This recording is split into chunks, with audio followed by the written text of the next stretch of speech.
ದೇಶಕ್ಕೆ ಯೋಧ, ನಾಡಿಗೆ ರೈತ, ಬಾಳಿಗೆ ಗುರು ಒಬ್ಬ ತಾನೆ.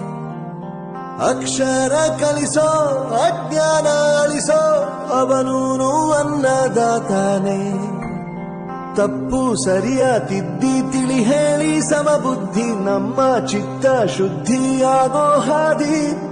ಎಷ್ಟೇ ದೂರ ಹೋದ್ರೂ ಮರಿಬೇಡ ನಿನ್ನ ಬೇರು, ನಿನ್ನ ಸಾಧನೆಗೆಲ್ಲ ಇದುವೇ ಆದಿ. ಪಾಠಶಾಲಾ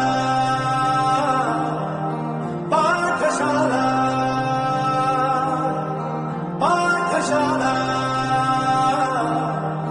ಪಾಠಶಾಲಾ